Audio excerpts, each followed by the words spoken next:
اسرا university کی 19ویں convocation میں مہمان خصوصی ڈیپٹی اسپیکر سندھ اسمبلی محترمہ ریحانہ لغاری نے طلباء و طالبات کو دل کی گہرائیوں سے مبارکباد پیش کی اور کہا کہ آج کا دن آپ کے لیے اور آپ کے والدین کے لیے انتہائی اہمیت کا حامل ہے، کیونکہ کچھ سال پہلے جب آپ اسرا یونیورسٹی میں اعلیٰ تعلیم حاصل کرنے کے لیے داخلہ لیا تھا تو آپ کے والدین اور آپ نے ایک خواب دیکھا تھا جس کی تعبیر اللہ کے فضل و کرم سے آج پوری ہو رہی ہے، کیونکہ آج آپ کو آپ کی محنت کا پھل اس ڈگری کی صورت میں مل رہا ہے۔ انہوں نے کہا کہ میں امید کرتی ہوں آپ لوگ اپنی عملی زندگی میں داخل ہو کر اپنے والدین اور ملک کا نام روشن کریں گے اور اپنے پیشے کے ساتھ مخلص ہو کر کام کریں گے۔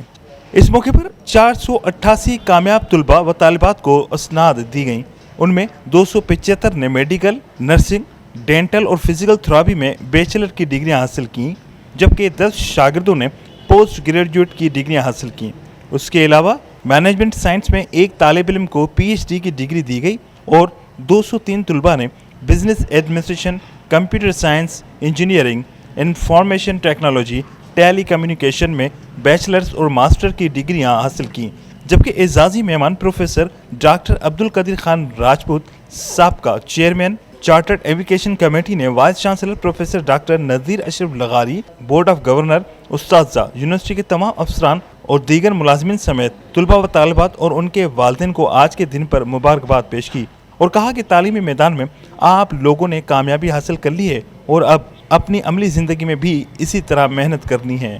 اسرا یونیورسٹی حیدرآباد کیمپس کے 19ویں جلسہ تقسیم اسناد کی تقریب سے خطاب کرتے ہوئے اسرا یونیورسٹی کے vice chancellor professor doctor Nazir Ashraf لغاری نے طلباء و طالبات کو مبارکباد دیتے ہوئے کہا کہ آج کا دن آپ کی زندگی میں ایک سنگ میل کی حیثیت رکھتا ہے۔ کچھ عرصہ پہلے آپ اس تعلیمی ادارے میں داخل ہوئے اور اس دوران بہت سخت مقابلے کا سامنا کیا اور پھر اپنی انتھک محنت اور جدوجہد سے اس یونیورسٹی سے سند حاصل کی۔ انہوں نے طلباء کو مشورہ دیتے ہوئے کہا کہ آپ کی پیشہ ورانہ زندگی کی ابتدا ہو رہی ہے اور مجھے امید ہے کہ آپ پاکستان کے مستقبل کے لیڈر ہیں۔ کیمرہ مین عمر حیات کے ساتھ عمران چلکیاری، دھوم نیوز 24/7 حیدرآباد۔